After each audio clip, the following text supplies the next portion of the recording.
Berkery from FS Oil. I wanted to start off by first thanking you for watching my video with Miyabi Shields, PhD.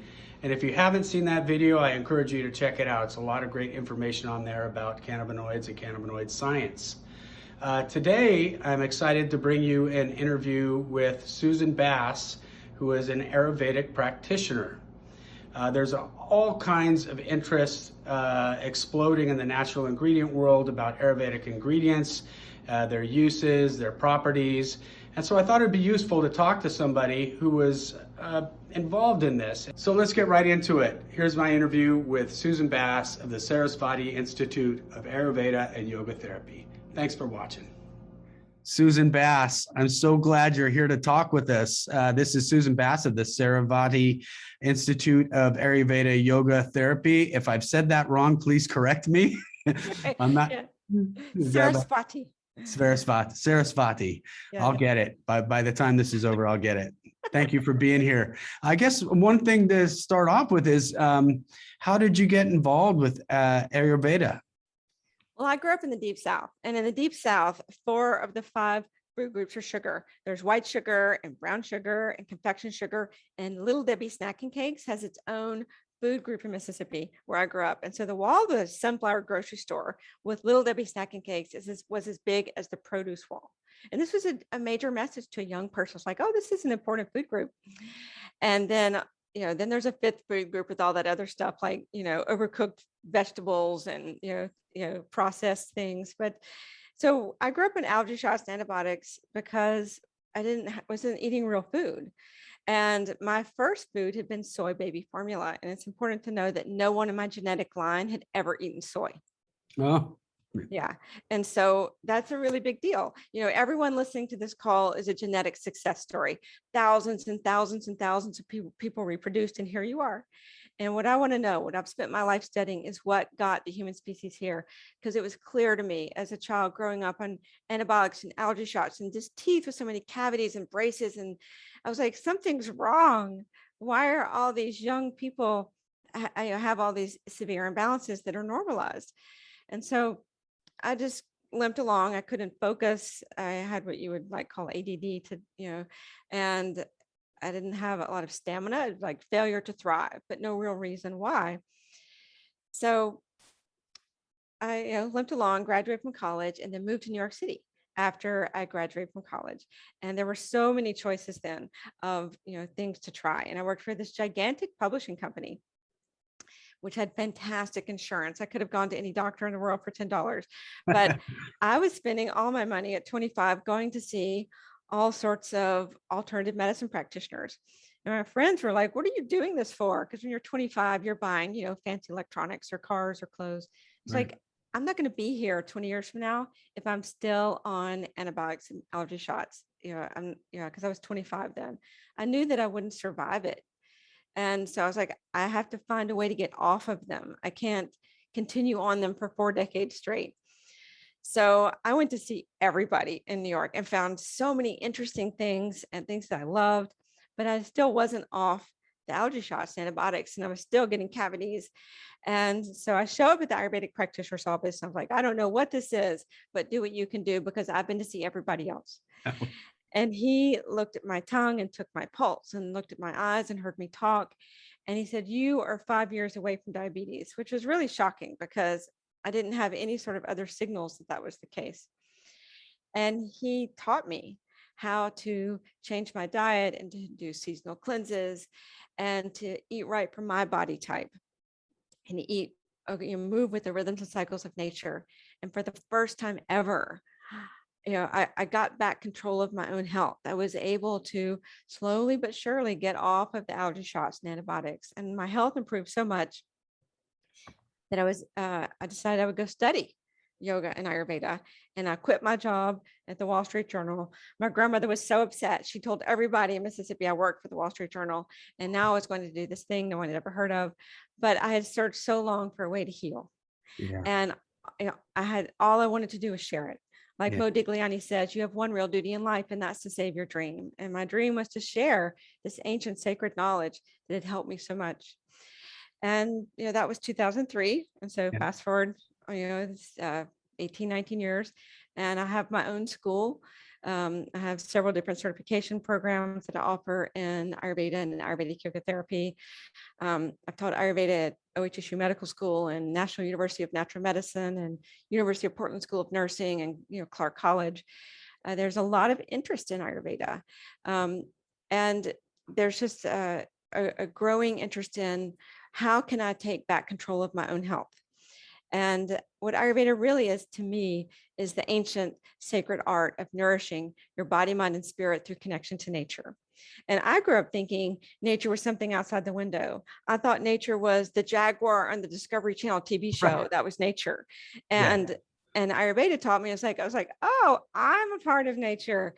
And the reason I'm sick is I disconnected myself from the mother nature, and I didn't know how to reconnect. Ayurveda taught me how to reconnect. I ate food that wasn't real from nature, was processed. I didn't dress for the seasons. I stayed up late in electronics. I didn't go with the forces of my body. I was going against them. And so Ayurveda taught me how to reconnect with the cycles of nature. And nobody has to tell the birds when to fly south or the bears when to go into hibernation in winter. They know what to do. And I had lost that connection. And Ayurveda helped me remember it. I tell my students, I can't teach you Ayurveda and yoga. You already know. My job is to help awaken it within you. You know what to do. And it's this Awareness. ancient knowledge that we all have. And so many people will show up at my school, and like everything from Intel executives to Western medical doctors to, stay-at-home moms to yoga teachers, like, all I know is I'm really drawn to this. I don't know what I'm going to do with it, but I'm just drawn to it. Like it sort of grabs you on a heart level. Some part of you knows there's something there for me, and so it's this ancient knowledge that helps you awaken your own knowing, and Yeah. sort of draws people in. I think that people are gravitating towards this sort of knowledge now. It's obviously consumers are buying products and leaning into this, and that's really why I wanted to talk to you, because hopefully we can sort of demystify somewhat of what Ayurveda is, and so on that idea, what are the top 3 things you think people should know about Ayurveda? Ayurveda looks at everyone's body in their own unique and perfect snowflake. And so there's no one size fits all answer or diet or remedy or lifestyle or routine or protocol. It's about learning to how things feel in the body. And it's teaching people to honor their own boundaries. Well, how does this feel to me?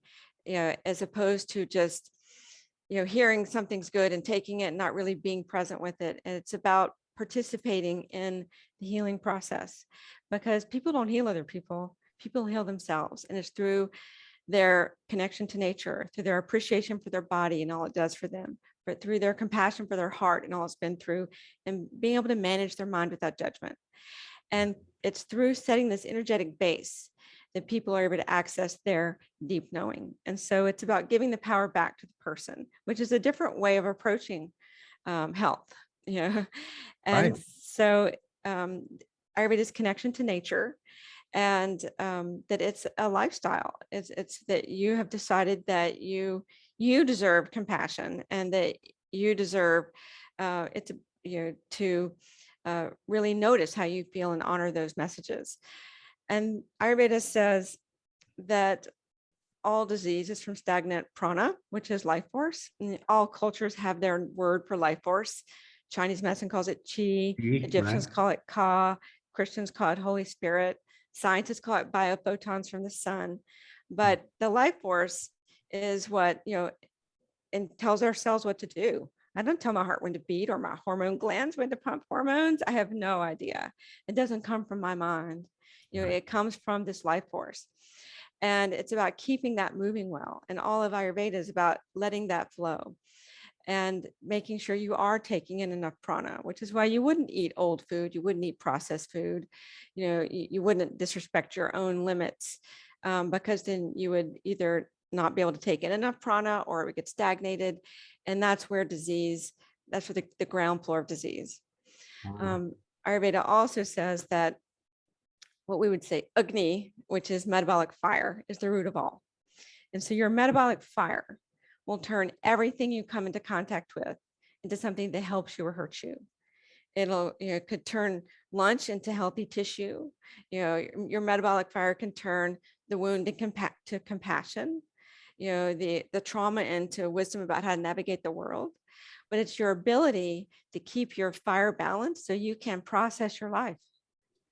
That's really interesting that it's not just, we're not just talking about food or elements for the body. It's really a mind body connection, that it's an entire holistic approach to your health. Yes, it can't be separated, the mind, body, and spirit.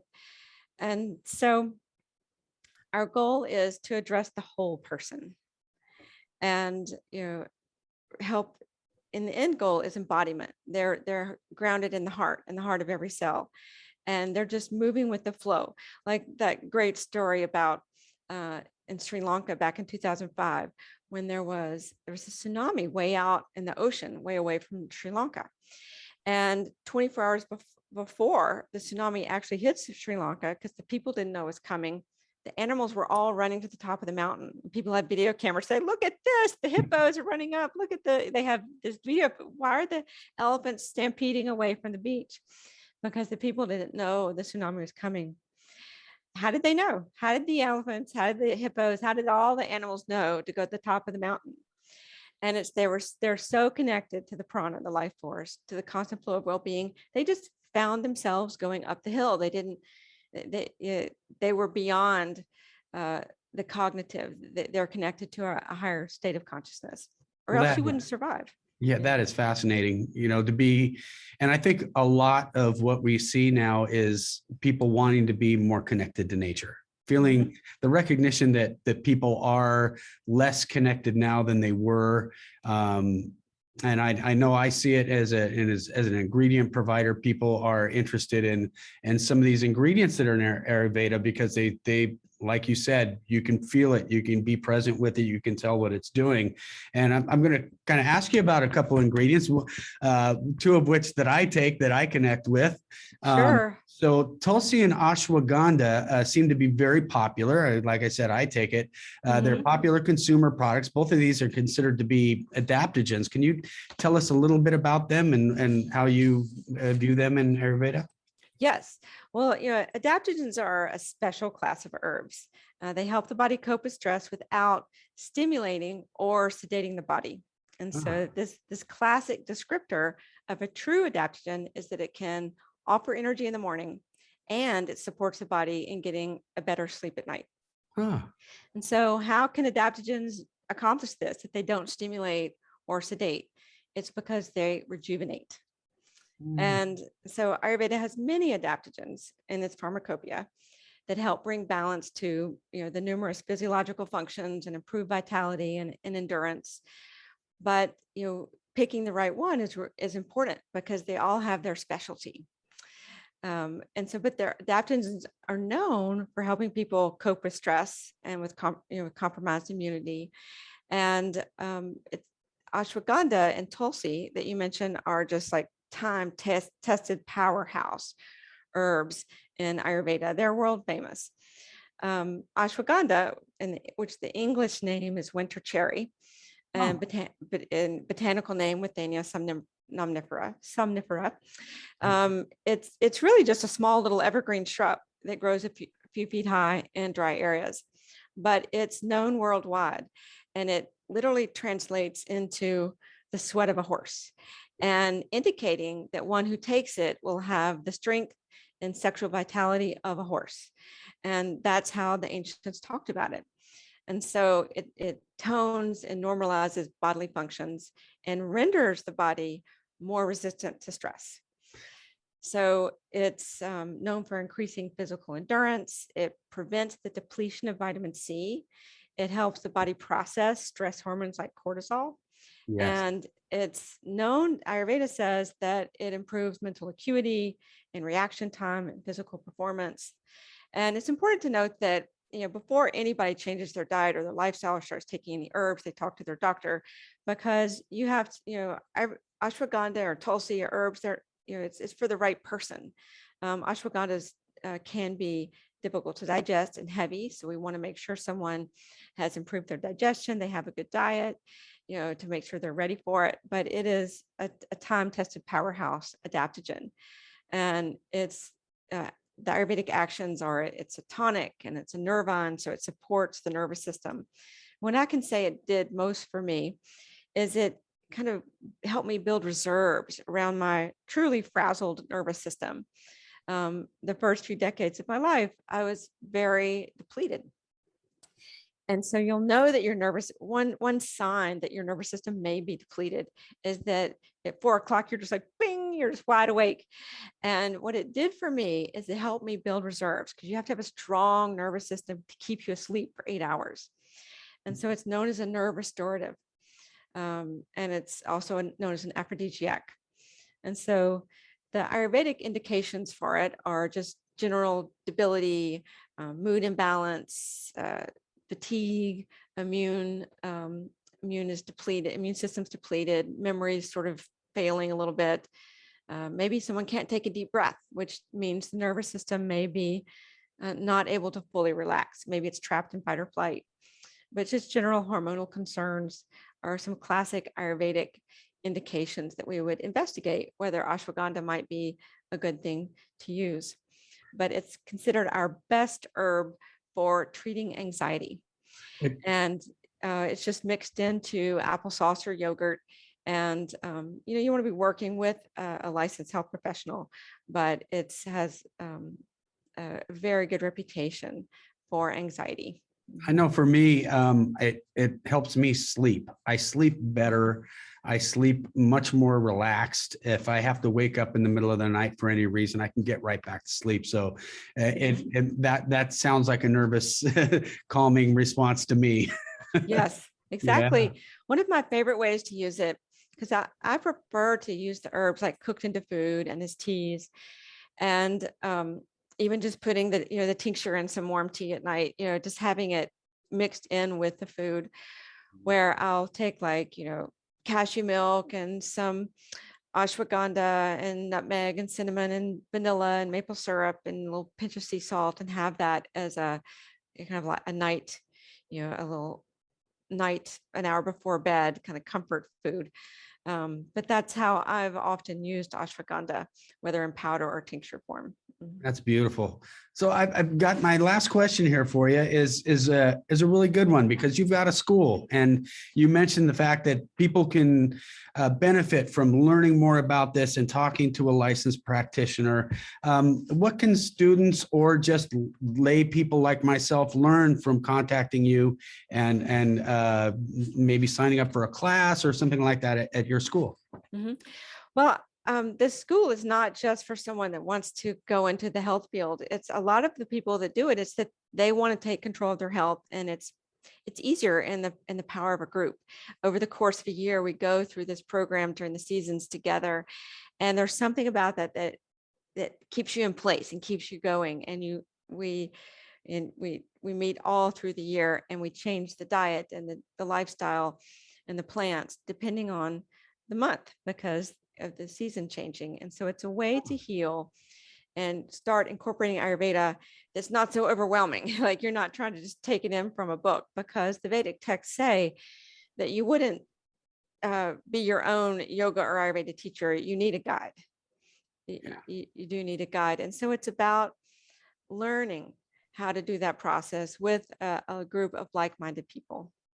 Right. And I know you do. I think we talked earlier about cleanses and things like that. So it's interesting that you work with the cycles of the seasons and you do cleanses and those sort of things. Yes. Every spring and fall, Ayurveda in the Vedic text, the oldest cleanse in the world, does a fat mediated cleanse using ghee. And I'll often, for years, I've offered one that's just food. It's just how we use food at the equinox of fall and spring to reset the body, to prepare for the next season. And it's a great way to just learn about Ayurveda and start the process. And so they're included in all of my certification programs. We do the cleanses together. Oh, that is awesome. Susan, I'm so glad we got to talk today. Susan Bass of you're going to have to help me, Sarasvati. Sarasvati Institute. Yes. Awesome. Awesome. Thank you so much for being here. And thank you for helping people demystifying a little bit about what Ayurveda is and maybe what it isn't, and helping people to understand a little bit more about the ingredients and the systems that surround it. So thank you very much. You're welcome. Thank you so much, Daniel.